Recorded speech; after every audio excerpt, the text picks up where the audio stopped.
Power Crazy here with another build guide. This is my Void Illusion Acolyte of Chayula Monk build that I've been putting together over the past, I would say, week.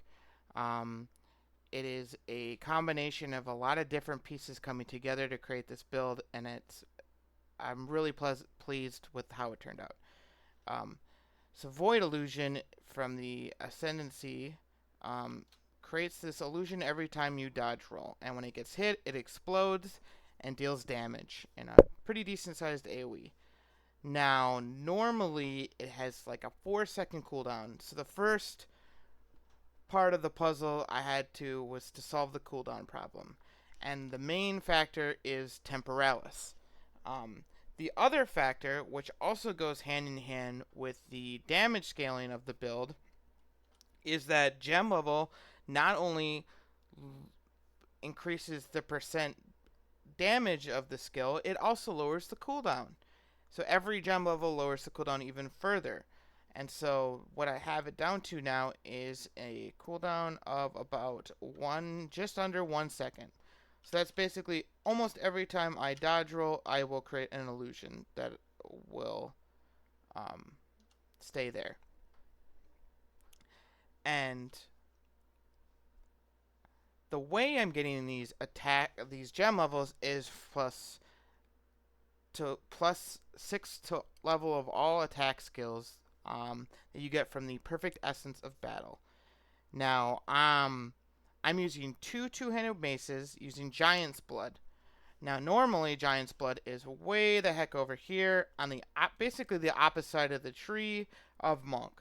And so instead of wasting probably 20 to 30 points getting there, I'm instead using Tree Fingers, which gives Giant's Blood.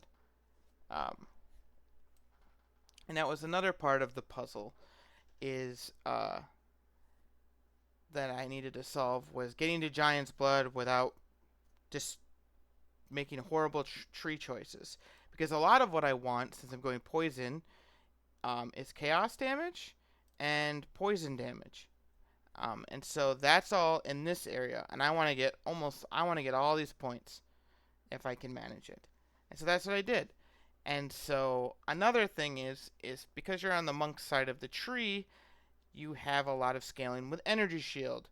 Well, strength gives life, so that feels kind of like a waste, unless you use Heroic Tragedy Timeless Jewel with it conquered by Verana.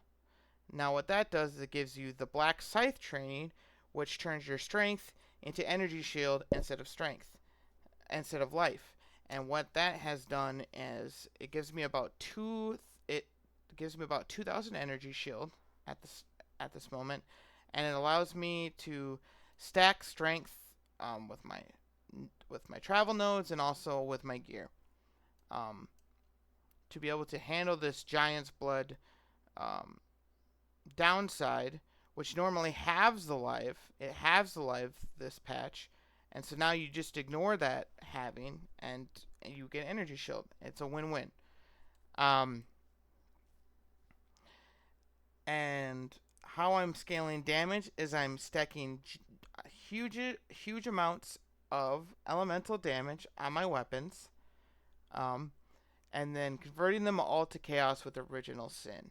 Now, Original Sin is a great item for another reason. It gives a ton of chaos resist, and if you can get the chaos resistant corrupt on an Original Sin, and you can get over 42.5, so 43% chaos resistance with the Chayula's Gift Ascendancy node, that gets doubled, and you get to 85% chaos resistance with just your ring, and then you don't need to worry about that on any other pieces of gear or anywhere else on the tree. It's beautiful, and that works. It works nicely.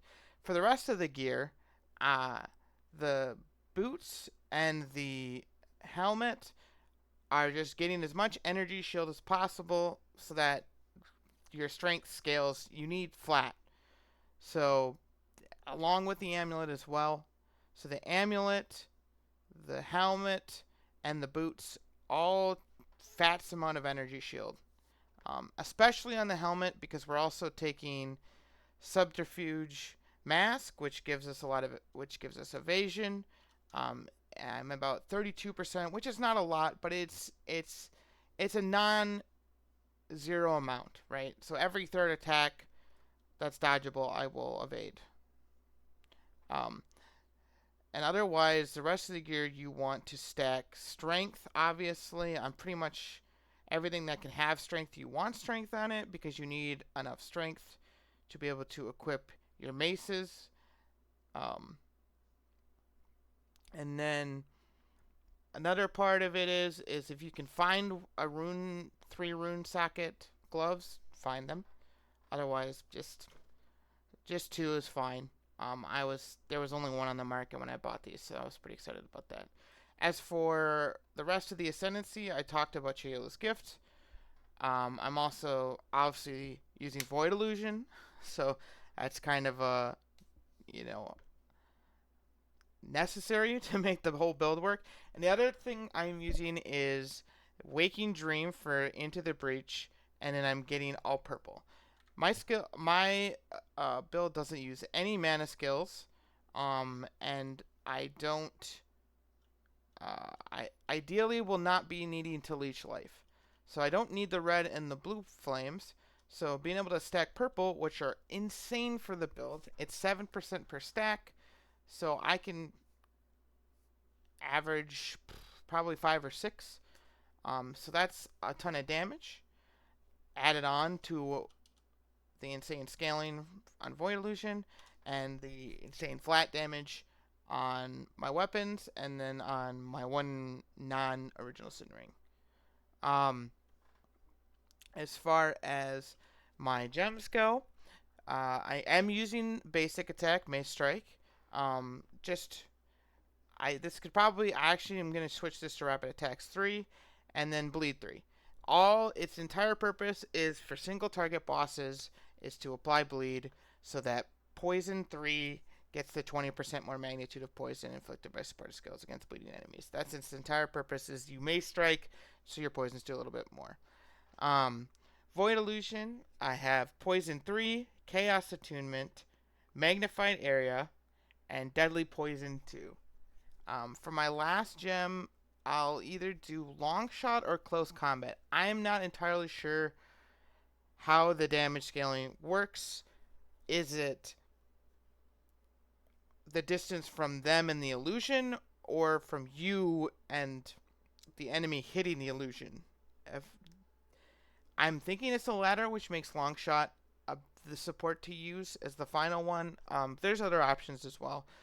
Maybe you do yeah. So the last one I haven't fully figured out yet. I'm also Into the Breach. I have Remnant Potency, Harmonic Remnants 2. Pretty self-explanatory there, and Precision 1 for a little bit more accuracy and to fill up the rest of my spirit. Void Illusion does actually have some accuracy rolls to it, so I guess it can miss. I haven't seen it miss, but it apparently can. Then another important damage vector in the build is Wind Dancer. Wind Dancer kind of works almost the same as Void Illusion, except it's when you get hit instead of when your clone gets hit. So Wind Dancer also has very similar scaling, where it scales really well with gem levels. I have basically all the same supports, except I have close combat, because usually I'm getting meleeed, will proc Wind Dancer. But again, this could also be long shot, because sometimes you get by ranged. The last support is kind of whatever, but it's the same supports as Void Illusion. Herald of the Plague is absolutely necessary for clear. It's amazing. You apply these big poisons and the poisons spread and packs just die. But it's not worth anything on bosses. So usually you can turn them off for like the pinnacle bosses, and then use Withering Presence just for a little bit of extra damage. You don't have to if you don't want to, but that's why I have Withering Presence and it's not active. And then Plague Bearer. Basically, anytime your Void Illusion or your Wind Dancer goes off, you're gonna fill your Plague Bearer, and so it's just another form of damage. And that's all I have. I don't really need anything else.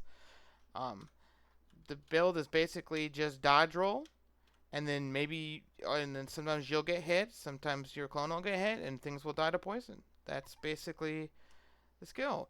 The skill tree itself isn't really crazy.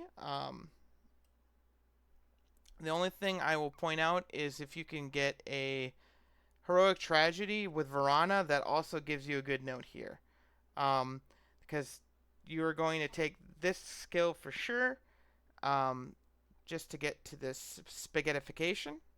Um, it kind of sucks that you lose a really good node there.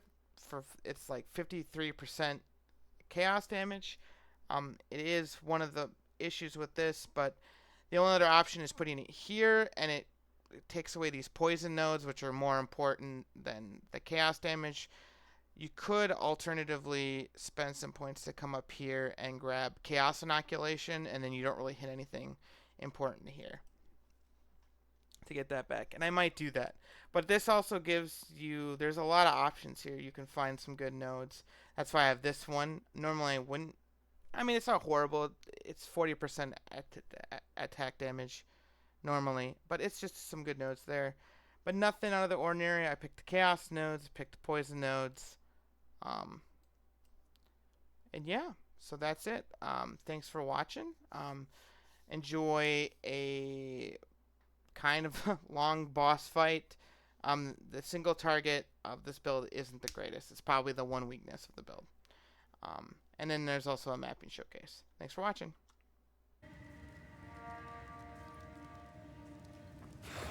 I do not know your name, but I know what you are.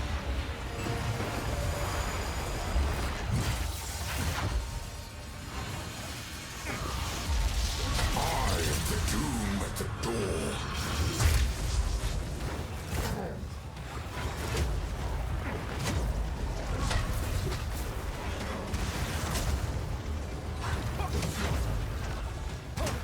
You purify.